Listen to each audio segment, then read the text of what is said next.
Hello friends, welcome to citrus sinensis. இன்றைக்கி நாம் ஒரு சீஸி ஆம்லெட் பார்க்க போகிறோம். ஸோ அதை எப்படி பண்ணலான்னு பார்க்கலாம். ஃபர்ஸ்ட் 2 எக்ஸை உடைச்சி ஊற்றிடுங்க.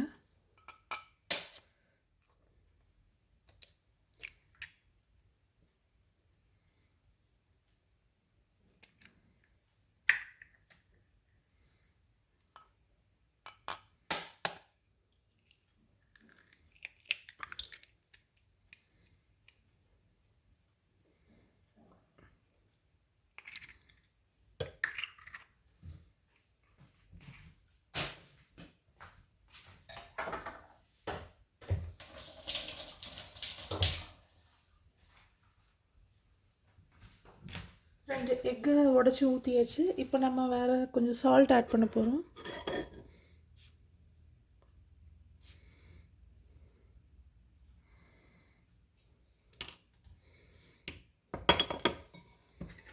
இப்போது இதை நல்லா பீட் பண்ணி விட்டுருங்க.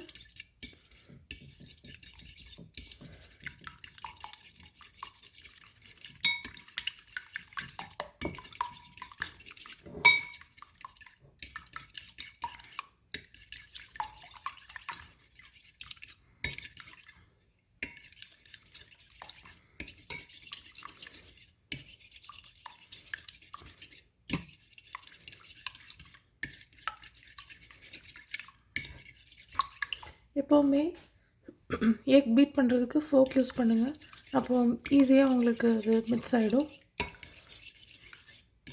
இப்போ இதில் நான் வேறு எதுவுமே ஆட் பண்ணல, வெறும் எக்ஸ் அண்ட் சால்ட் மட்டும்தான் போட்டிருக்கேன்.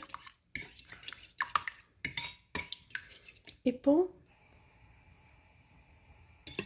தாவை ஆன் பண்ணி உங்கள் ஃப்ளேமை நல்லா ஒரு பேனை வச்சு ஃப்ளேம் நல்லா கூட்டி வச்சுக்கோங்க.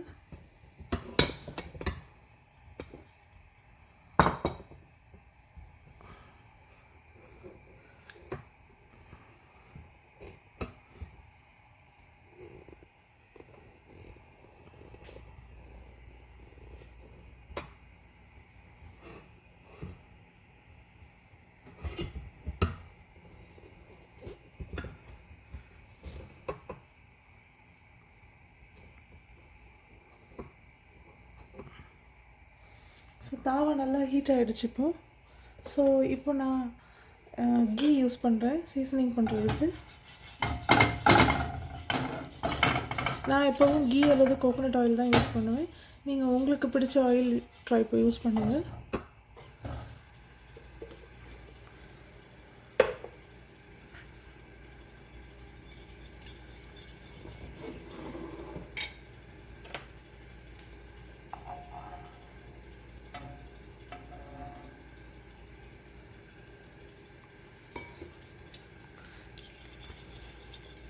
இப்போ அந்த எக்ஸை நல்லா பீட் பண்ணிவிட்டு நான் ஊற்ற போகிறேன்.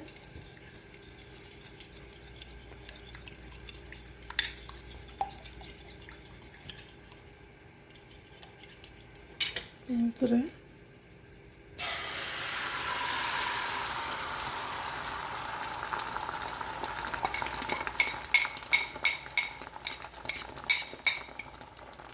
இதை சிம்மில் வச்சுடுங்க.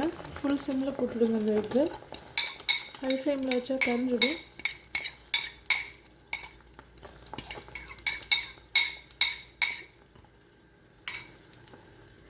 இப்போது நான் இன்றைக்கி பண்ண போகிறது ஒரு சீஸி ஆம்லெட். ஸோ இன்றைக்கி நான் கோட் சீஸ் ஆட் பண்ண போகிறேன்.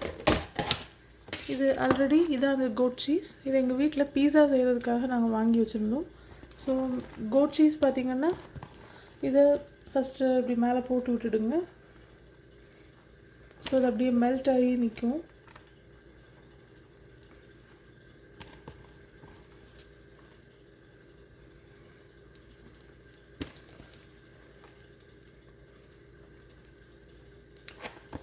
ஃப்ரெண்ட்ஸ், நாம் சீஸ் போட்டிருக்கிறதுனால இந்த எக்கை ஃப்ளிப் பண்ண முடியாது.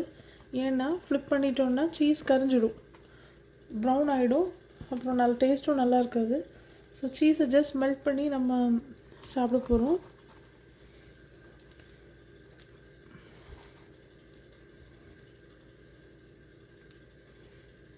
ஸோ இனஃப் சீஸ் போட்டாச்சு.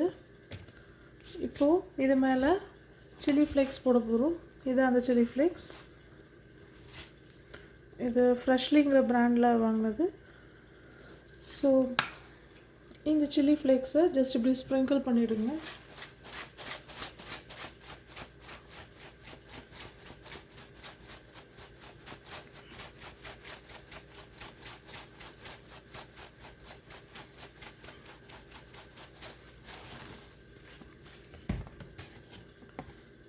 இன்னும் கொஞ்சம் சீஸ் இருக்குது, அதையும் நான் ஃபினிஷ் பண்ணிடுறேன்.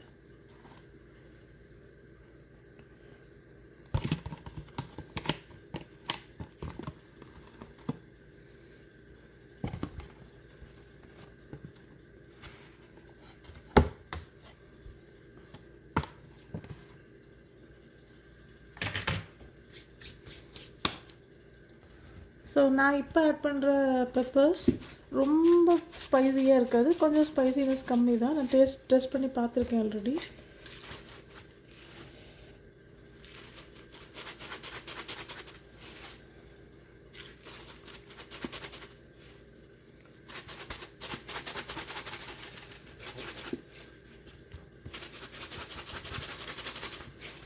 ஸோ இப்போது இந்த எக்ஸை நம்ம ஃப்ளிப் பண்ண போகிறது இல்லை.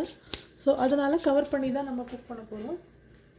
ஒரு லிட் போட்டு கவர் பண்ணிவிடுங்க, குக் ஆகட்டும்.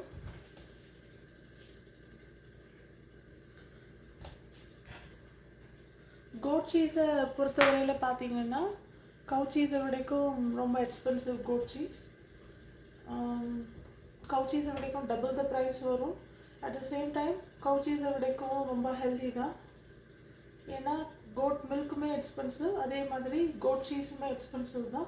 இதுக்குன்னு ஒரு யூனிக் ஃப்ளேவர் இருக்குது, ஒரு டிப்பிக்கல் ஸ்மெல் இருக்கும் இந்த சீஸில்.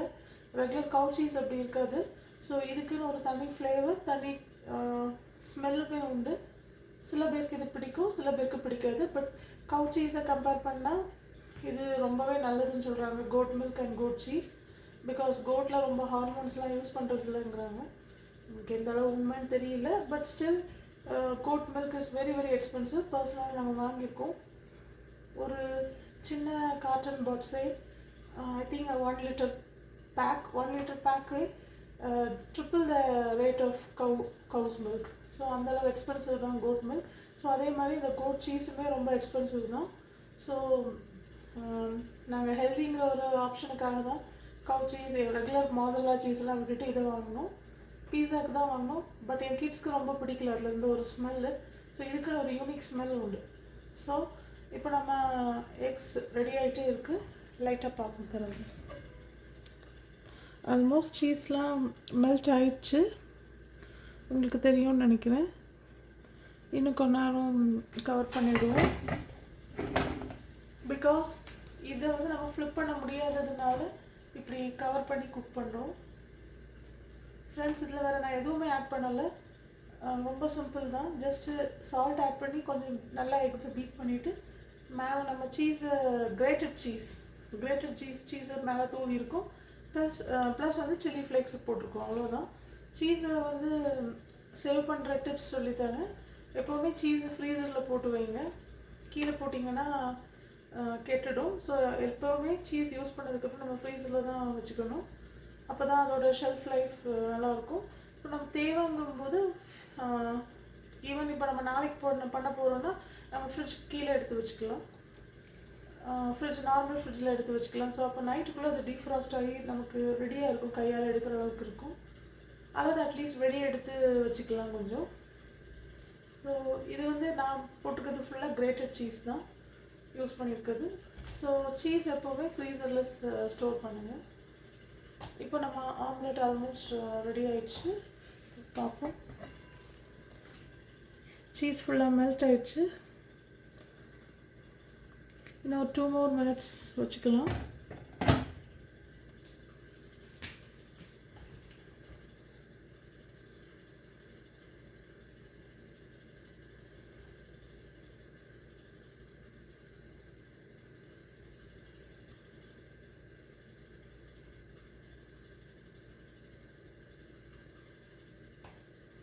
அவ்வளோதான், நம்ம சீஸி ஆம்லெட் இப்போ ரெடி ஆகிடுச்சு. லிட்டை ரிமூவ் பண்ணிவிடுறேன். பார்த்தீங்களா? ஸோ இப்போ இதை கேர்ஃபுல்லாக நம்ம எடுத்து பிளேட்டில் வைக்கணும், அதுதான் முக்கியம். சீஸ் போட்டனால ரொம்ப ஹெவி ஆகிடுச்சு. நான் எடுத்துட்டேன் கேர்ஃபுல்லாக.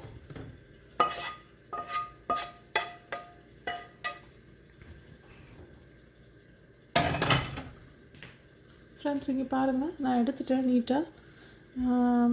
இது பெட்டர் நான்ஸ்டிக் ஏதாவது தாவாலே பண்ணுங்கள். பிகாஸ் சில டைம் நீங்கள் எடுக்கும்போது பிஞ்சிடக்கூடாது, ஏன்னா சீஸ் ஆட் பண்ணும்போது ஹெவி ஆகிடும் எக்கு அந்த ஆம்லெட். ஸோ அதனால் உங்களுக்கு வராமல் இருக்க சில டைம் ஒட்டிக்கிடும் அந்த தாவால். ஸோ அந்த பிரச்சனை வரக்கூடாதுன்னா நீங்கள் ஒரு நான்ஸ்டிக் தாவாலே பண்ணிவிடுங்க, அப்படின்னா உங்களுக்கு அழகாக வந்துடும். இப்போது எனக்கு தெரியுது இந்த சீஸோட அரோமா செமையாக இருக்குது, ரொம்ப அருமையான ஒரு அரோமா. உங்களுக்கு க்ளோஸில் காட்டுறேன். This is how the cheesy omelette is. Cheese அப்படி அங்கங்கே மெல்ட் ஆகி அழகாக இருக்குது. நம்ம அப்படியே கட் பண்ணி சாப்பிடலாம், அல்லது ஒரு ஃபோக் அண்ட் நைஃப் வச்சு கட் பண்ணி அப்படியே சாப்பிட்றலாம். Very nice. ஓகே ஃப்ரெண்ட்ஸ், இது ரொம்ப சிம்பிள் ரெசிபி தான். இது மாதிரி இதை நாங்கள் பிரேக்ஃபாஸ்ட்டுக்கு பண்ணியிருக்கேன். ஸோ இது மாதிரி இன்னொரு சிம்பிளான அமேசிங் ரெசிபியோடு உங்களை நான் மீட் பண்ணுறேன். Until then, bye from Citrus Sciences. Take care, friends.